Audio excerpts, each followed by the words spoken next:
I've watched for many years how these replies have unfolded, and yes, probably one of those few lame people that actually did live stream them fairly regularly. But it's an honour to be able to give this reply as an Australian Christians member, and of course also apply a bit of that lens at looking at some of these issues too. Now, I also appreciate it's very hard to put a budget together. You know, it's easy to stand on this side and sort of criticise and have all these suggestions, but I do appreciate that it takes a fair bit of time to put them together. So my hope today is to be constructive in how I tackle a few of these issues and perhaps to give a bit of, food for thought around the good, the bad and the ugly as well. Now, before I get into the detail of my reply, I do think it's probably a good time to raise a bit of an issue. Budgets are about stewardship and direction, and integrity does underpin both. So more than a month ago, I discovered extra staffing allocations had been quietly granted to certain parties, apparently the result of a deal done in a previous parliament. Now, Acting President, on advisement, 3 crossbench members, including myself, jointly wrote to the Premier seeking clarity about this arrangement and this issue. Now, if you have 3 upper house members, President, writing to a Premier, you would at the very least expect at least an acknowledgement of that letter, President. Yet to this day, no acknowledgement of any correspondence undersigned by 3 upper house members of this council. That is unacceptable, President. So I do want to thank the Honourable Brad Pettit and Honourable Dr Brian Walker for their openness with me in this matter, because it seems the line of deals done in the previous parliament is not entirely correct.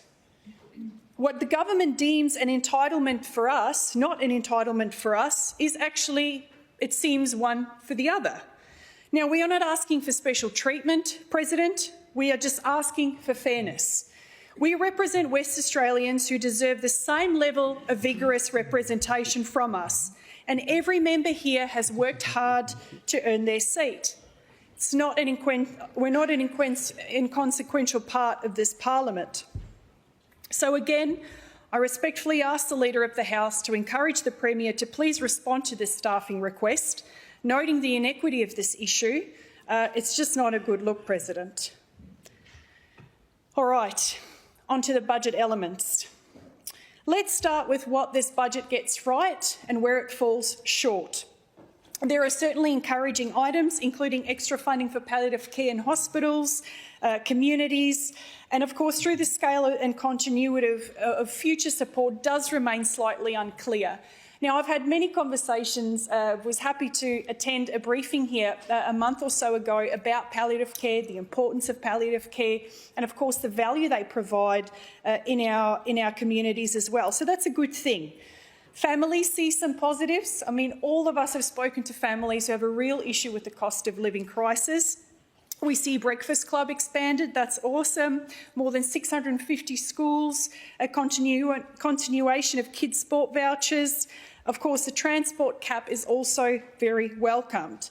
Of course, these caps, though, do complicate the cost recovery for Metronet because there are still some questions, of course, around the long-term cost benefit of these, but hopefully we'll see that yield in the future. Residential battery rebates, despite flowing to some of the higher earners, is a good initiative, but of course renters and low-income families do miss out on this as well. It does seem, however, that the same issues remain. Meeting basic needs around utilities, health and food is a challenge. The $400 state electricity credit removal is probably the biggest contributor to the increased costs. Now, there are offsets, I appreciate that, but families actually, when you look at the bottom line, are actually still worse off. Of course, Metronet is over $15 billion, up from $3 billion. There are also other real issues. Just this morning, listening to ABC, as many members might be aware, President, 1,000 emergency phone calls made with the department in crisis because we just don't have enough beds. Now, the Director General was saying this morning that most of the patients were actually 70 plus.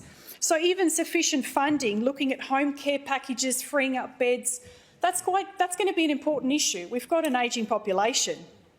Of course, also looking at the shortage of allied health professionals, specialists like occupational therapists, speech therapists, all very important to look at, and of course the wait lists associated with them as well. Considering our revenue backdrop matters, President, and of course so what we do with that information too. Labor does benefit from strong mining revenues, with iron ore royalties delivering records for this state. This windfall was a generational opportunity for reform, yet the budget avoids ambitious changes and prioritises short-term measures. This budget does throw money at under-resourced regional schools, crumbling hospitals, and there is still a lack of social housing. Clearly not enough, and perhaps too little too late. Debt, an area Labor campaigned on in opposition, continues to rise despite sustained surpluses. In fact, in 2017, then opposition leader Mark McGowan committed to using 50% of iron ore royalties to reduce debt as long as WA's GST share was above 60 cents to the dollar. I mean, these conditions have been met for years. Another thing was if iron ore was above $85 US. I mean, that's still the case. Even still, net debt is projected to reach $42.4 billion by 27-28, up from $33.6. Now, debt reduction was promised, President, but it's increasing. And the irony is it's precisely the sort of irresponsible spending once criticised by the Labor Party and opposition. Now, of course, none of this is unique to one party. Debt has grown and it's been a bipartisan trend, but with the current revenue tide, restraint and reform really is necessary. And of course, sorry to my Liberal colleagues, but fair to say the Barnett years left the Liberal Party with a credibility problem on debt as well. Net debt went from $3 to $30 billion, and of course Labor has never let them forget about it. But they did deliver hospitals, we did see a new stadium, we did see Elizabeth Quay and freeways, important assets. Of course, the real problem here, I think, is timing. Revenue collapsed as iron ore prices fell, and WA was punished with the worst GST share in the country. The government only looks strong because, in a sense, it inherited this GST fix and record royalties, things obviously Barnett never had. Now, given that, President, the most significant opportunity when I look at this lies in tax reform. And I think somewhere along the lines we're going to have to bite the bullet and look at what the long-term solutions are here, because short-term sugar fixes during an election campaign will reel in a bit of votes, but they're not long-term solutions. Now, I know and appreciate some of the things I might mention here does have a national policy response, but what an incredible opportunity for WA to be leaders in this space, particularly when we look at stamp duty, payroll and income splitting. Now look, some changes to the stamp duty is welcomed. That's a really good thing. But of course, we see the stamp duty threshold capped at $500K or $7K if families want for smaller housing. Now, of course, the average price, President, the average median price at the moment is $800,000. So how many families are actually going to miss out because they're simply priced out of the market? And where are you going to find a home or a family home for under $500,000? So many people wanting a family are being priced out or slugged with discounted stamp duty charges from such a low duty threshold. The payroll tax, secondly, could have been phased out too, unlocking investment and job growth. There was a recent study done by UC Berkeley on Brazil, and it found that consumers bore 65% of payroll tax, business owners 23%, and workers about 12%. Slashing payroll tax in Brazil saw a 12% rise in job creation, and it was primarily driven by small businesses. Now, I think we're all at a point where we can appreciate we need to think outside the box. We need to do things differently. Lastly, cost of living pressures can be reduced by seriously looking and lobbying federal government on income splitting.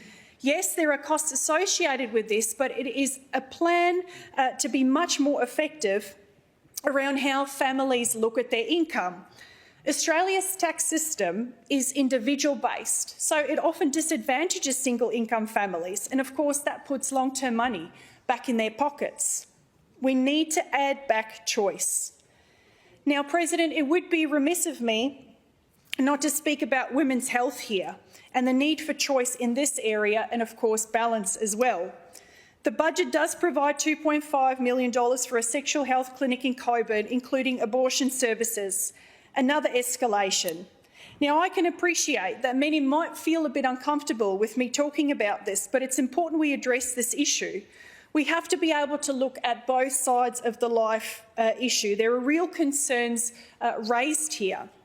For instance, President, I've attended and chaired the Rally for Life here at Parliament House for the last 5 to 10 years. I've spoken to countless women, men and professionals about this very issue. Now, the rally itself has been going for about 20 plus years, yet with the last few, I've noticed a stark change. Groups have mobilised to counter-protest, yelling, swearing, carrying on in front of children and families. We even had people intimidate us at an event, some of the elderly members shoved around, to the point where police were called. There is a new level of indifference and aggression that I'm noticing in our community, and it seems that a lot of these groups are actually emboldened to aggressively disrupt. Every year I approach them to have a conversation, every year I approach them to say, look, give me your concerns, only to be spat at or yelled at. Now, I really do believe how we deal with this issue, and I know it's a sensitive one, how we deal with this issue and how we interact with each other, how we talk about it is important. How these groups react is a reflection of what we model politically, what we institute in laws. It's important. Our decorum, all of our interactions matter.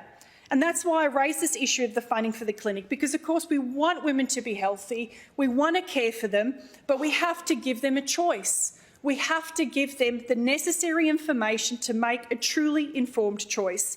And, of course, the primary stated purpose for this centre is abortion services, both surgical and medical. A brief mention of other reproductive services are there, but the main driver is the abortion component of it. I've already mentioned how terrible WA's abortion reforms are, and this service raises further challenges around lawmakers' default position on the issues of unplanned pregnancy. I'd love to see a pathway that supports mum and baby to live their lives and live it well. Many pregnancy support centres around Western Australia do an incredible job at listening and supporting many of these women facing terrible situations. I often wonder why we can't have these conversations simultaneously. Sufficient assistance for those providing support and counselling would be a tremendous benefit to these women pre- and post-abortion. I was quite surprised recently, President, when I received an answer back from the Health Minister who confirmed that a staggering 25 girls under the age of 15 got abortions last year. These stats are sobering. I have to say, this is heartbreaking. While every abortion is a tragedy, I grieve with these girls, who are also, in a sense, also children. Now, this is why I asked the question about coercion. I was assured that there was screening available and happening and I hope that the Health Department closely investigates each of those 25 cases with great urgency. I'll be honest, I would have been shocked with you if you told me 25 girls under the age of 15 had gotten pregnant last year, let alone had abortions. We also know that a further 781 girls between the ages of 15 and 19 had abortions. They need support, physical, emotional and psychological support. The budget also references funding, President, for stillbirth autopsies, which sits uneasily alongside earlier reforms, removing the requirement to report the babies born alive following an abortion to the coroner. Now, most recently, this legislation was amended to obviously remove that coroner amendment. Before, these deaths might have been investigated, but of course now there's no longer obligation to report or do so. It's not a death like any other, President. It still happens. In the last election cycle, former Health Minister Ambijayt Sanderson labelled reports of babies born alive after an abortion as misinformation, despite her department previously advising that 31 newborns had showed signs of life post-abortion. Recently, in response to a pre-hearing regarding the budget, we also learnt that 8 more babies have been born alive and left to die between December 2021 and December 2024. Of course, I say at least because thanks to the Labor's abortion reforms, the coroner will no longer be informed if a baby survives an abortion and is left to die. The Minister also made the decision to remove pregnancy support centres from public health brochures. I mean, why is this such a controversial thing? If options were there beforehand, if there was a way to support women seeking information, why remove information off these brochures? The decision further narrows choice available to women considering these options. On the topic of children, we move from preborn to youth, President. I remind members of the inquest into the deaths of 13 Aboriginal children and young people in the Kimberley region, a significant and tragic investigation into the youth suicide crisis. And I think it's important to mention these again. State Coroner Fogliani highlighted the following, and I note the state government has made some progress to those 42 recommendations, but again, many issues were raised and there are still some left unattended. One, the inquest found that poor physical health, including preventable conditions like incurring infections, fetal alcohol spectrum disorder, these played a critical role in the children's well-being. Of course, we do want to see this fetal alcohol spectrum integrated into a lot of the services as well. She also raised that the deceased often had mental health vulnerabilities exacerbated by substance use, particularly alcohol. It's a massive, massive issue. And the third big thing was intergenerational trauma. So when we talked earlier, and I was listening to the Honourable Brad Pettit talk about prevention, this is such an underpinning thing in everything that we're looking at, is this whole concept of preventative policy and preventative programs and identifying these issues before it's too late. It would be great as well, as this report mentions, to have programs that are sufficient, that are audited well, that are evaluated well, so that they know that they're delivering for those communities. Now, of course, talking about outcomes, President, we do need to look at the outcomes of a lot of our services here and the models which they operate under. Whilst there is no specific line for the Perth Children's Hospital, there appears to be a continuing pattern. Last year, we learned that 202 minors were referred to the Gender Services Clinic here. 178 are receiving some kind of care, and 69 minors are currently on puberty blockers or cross-sex hormones. The youngest referral last year was only 11, with the youngest ever treated 10 years old. Research cited publicly suggests 99% of youth who begin medicalised gender treatments continue into adulthood, indicating path dependence with limited reversibility. A lot of this medication is irreversible and it does have long-term implication. The term gender-affirming care masks the reality that these are significant medical interventions for minors with consistent, contested evidence about the long-term implications. I also note that it's important here to keep pointing people to information around the Cass Review recommendations, even looking at some of the findings in this report. Now, despite this, WA has not paused or reviewed its practice in line with these developments, and requests to release PCH clinic guidelines have continually been declined. In fact, the Health Minister of this state seems to be fairly unfazed about the contents and the seriousness of this review, and I just want to read the Minister's pre-budget response to one of my questions here. I was asking about whether the government is familiar with the Cass Review. If so, can WA Health briefly describe the report and outline when and how it made clinical changes to the treatment of children? The response was, yes, the Cass Review was a report into services for gender diverse children, and then it goes on to point out that the recommendations were largely in relation to the configuration, governance and operation models in the UK. Now, that response, President, is actually quite shocking, because the Minister we trust with the care of our youth thinks that the most important review into this issue is about a governance and an operational model.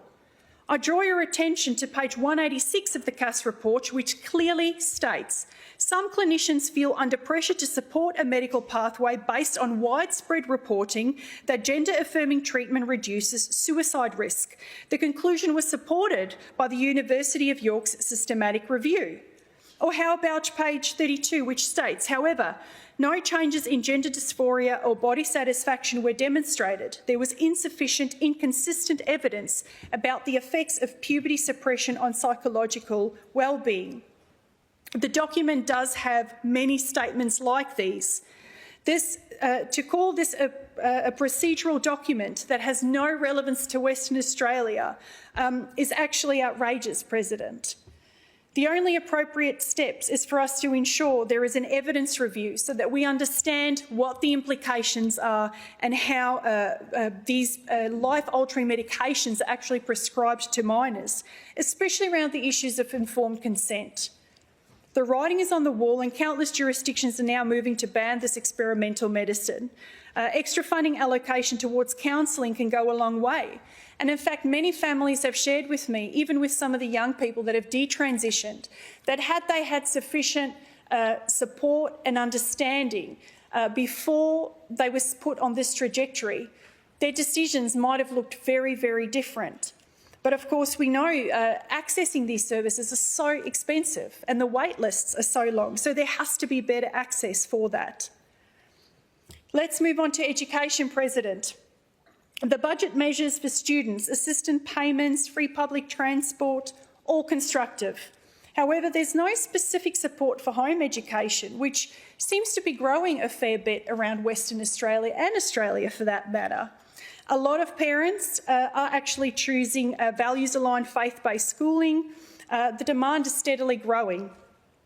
Parents should have greater influence too over curricular content. Classrooms should focus on core literacy and numeracy while avoiding partisan advocacy. And this has been something through my interactions with a lot of the organisations and associations in Western Australia, that teachers have reported concern about non-curricular politics entering lessons.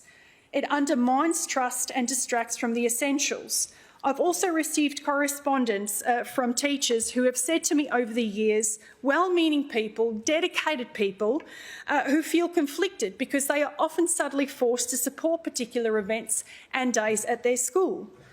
Most recently was one at a workplace where he had to take a day's leave because there was such a almost requirement to be supportive of this particular event.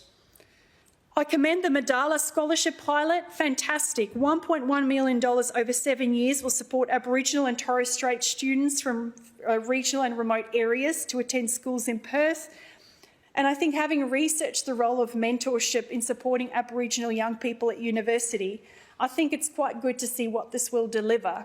Any support that buffers, any support that mentors is always a good thing.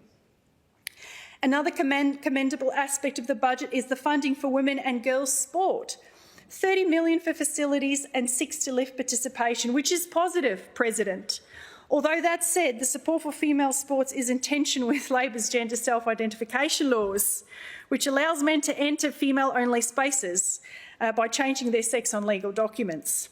It's a bit hard to claim you're standing up for women when we're trying to define what a woman is, President. We move on to school chaplaincy, which also continues in the education space to be a valuable player in our community. And while funding has been allocated, a lot of the statistics, a lot of the schools and communities are showing that it's actually demand continues to grow because the need is so great in a lot of these places. At the moment, funding only covers about a day and a half a week, but there really is need to extend that to 2 days.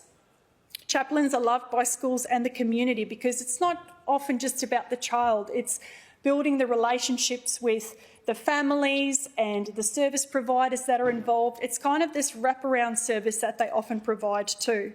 And I do want to thank Youth Care and some of the other teams who do an incredible job. I note with interest, though, the top 4 conversations, and this also helps us when we look at our budgets, the top 4 conversation topics that they were having with children and families this year: health and wellbeing, peer relationships, family relationships, school concerns. These were quite important things for a lot of these families and children. And 608,106 meals served as part of the Breakfast Club program. That's phenomenal. I think the important thing to note as well when we look at preventative policy is the fact that referrals are so important. And there were 9,391 community referrals from chaplains to particular services or allied services or food bank or support services to help families too. So I think this coalface preventative type programs are important and we need them. This shift towards preventative policies that strengthen households are crucial. Otherwise, I don't think we'll be able to afford the repairs later.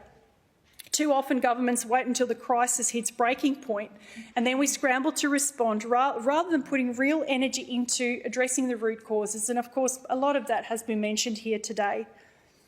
The budget does allocate funds for domestic violence, shelters and eviction relief. When a family is in danger, when a woman and her children need a safe place to go every night, this is a lifeline. These really are lifelines. These interventions are essential, but again, it talks about a broader issue. They are quite reactive. What we might not see in this budget is the kind of upstream investment that perhaps reduces the need for crisis measures in the first place. And needs abound, Acting President. We can see that in the programs that we're funding. Where is the funding for scalable, affordable family therapy that helps parents manage conflict before it escalates? You know, I've often thought during the election campaigns when I was talking about you get 10 Medicare sessions to help or to go see a psychologist. Wouldn't it have been fantastic to be able to extend that, to provide that so families can access it collectively, not just individuals, but actually giving families the option to access that together as a family?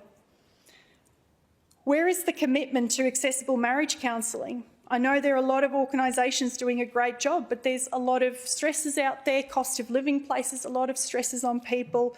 It would be great, again, to offer some wraparound services around our families. Again, we're treating symptoms instead of probably preventing this damage. Now, I understand, Acting President, that a lot of these problems are wicked policy problems to serve. They are challenging to solve, but our funding can flow accordingly. Another underappreciated driver of family breakdown and domestic violence, and I think it's important to mention this here, is gambling. I have never seen so much advertising for gambling during ad breaks, at sporting events. It is unbelievable. No longer does someone have to walk into a betting shop or stand at a counter. It's on your smartphone, it's on your laptop, it's accessible 24 hours a day. And the consequences are devastating. The research makes it clear people with gambling problems are more than twice as likely to perpetrate or experience family violence compared to those without gambling issues. It's not a minor correlation, Acting President. It's a red flag that gambling is not just an individual vice. This is actually going to become a public safety issue. Over a third of problem gamblers report involvement in physical, intimate partner violence, sometimes as a victim, sometimes as a perpetrator. And of course, we know as financial stress inevitably escalates, it often spills into physical abuse or emotional abuse. Families are left traumatised by this instability, and they didn't even choose it. But the good news is prevention does work. And there are some incredible programs coming out of the US and others that are actually talking about solutions-focused therapy and just structured programs that give families the opportunity to access these programs through assistance by the government. This budget does not yet move in that preventative style direction. Instead, we are stuck in a cycle of building more shelters, funding more emergency beds and treating the wounds after the fact, while leaving the drivers of harm unchecked. If we are serious about stopping family violence, we have to go further upstream, and that means getting serious about regulating access to online gambling, curbing sports betting advertisements, and of course these advertisements that now target young people. It's not just adults anymore, it's children and young people. But critically, in doing this work, I think there's another area too. We have to resist the temptation to vilify half the population, especially around that issue. We need to strengthen the men in our society. Not all men are toxic. Not all men are violent. They're fathers, brothers, sons, partners. They're a big factor in community and keeping communities strong. A big factor that provides stability and security, as I mentioned earlier, is housing, President. So let's consider housing supply and the needs of families as we flow on from that. The budget does place an emphasis on building more houses, and that is welcome. I'd already outlined my concerns about this government's stamp duty regime in relation to housing. But more than this, families are desperate for relief from record high rents. Does Key Start and Build to Rent help? Well, this is one thing for us to consider. The government is delivering a $250,000 low to zero interest loan to build to rent developers, while Key Start homeowners pay high interest rates, and the market gives them better rates than the government if they can build a 20% deposit to refinance with a bank.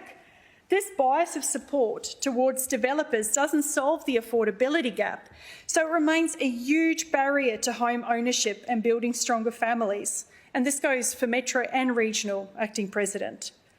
Interestingly, according to KPMG analysis in July, the Greater Perth birth rate rose 5% from 2023 to 2024, but it was led by outer suburbs like Armidale, Byford, Baldivis, where larger, affordable, more attached homes were available prior to 2023. Well, in regional WA, very interesting, Perth's birth rates were up 8% year over year. So it does show, President, where larger houses are available and where they're affordable, families do tend to prefer those. Government measures are not assisting families enough. And of course, we know we've got a massive birth rate issue. WA births in 2024 were 5,000 less than 2016 to now. But this budget focused almost exclusively on supply-side solutions, and I think it's something we have to be mindful of. The problems are deeper than just a lack of homes, Acting President. Layers of green and red tape continue to slow approval, pushing costs higher for a lot of these programs too. I was speaking to a family a little while ago. It's great to be able to have families, migrant families come in, myself included. But this family was saying it was so difficult for them to find a rental, it was so difficult for them to cope with the costs that they actually had to move back to their country. So we're doing families not only a huge disservice that are immigrating to Australia and Western Australia, we're doing a huge disservice to the families here because there's this constant battle and competition for resourcing and houses, and the prices continue to go up. Housing stability is important. And so, of course, is the well-being of our children and young people, and they're very linked. So I want to quickly shift to child protection and program funding. We have to seriously consider age-appropriate safeguards and classifications. Now, it was an interesting thing in the budget. It allocates hundreds of millions to child protection through the Department of Communities, bolstering safety nets and family support services, and they're vital work that we need to get behind. Yet we're letting down our guard when it comes to shielding children's minds from explicit content, with a classification system full of gaps that actually fail to keep a lot of these explicit materials out. Now, this is a perfect example. Take the book Welcome to Sex, which is marketed to kids over 12 with detailed descriptions of graphic sexual acts. Now, as a member, I'm not comfortable giving all the detail of this, but unfortunately, it's the only way to raise awareness. This book is actually targeting minors, describes sexual acts in detail, and I can't even list them. This is hardly the kind of content that we should be thinking is reasonable for 12-year-olds. Now, the book's author said she'd be fine with this kind of material being even read to 8-year-olds. Who in their right minds would think that such explicit material should be available to minors? Federal guidelines are clear.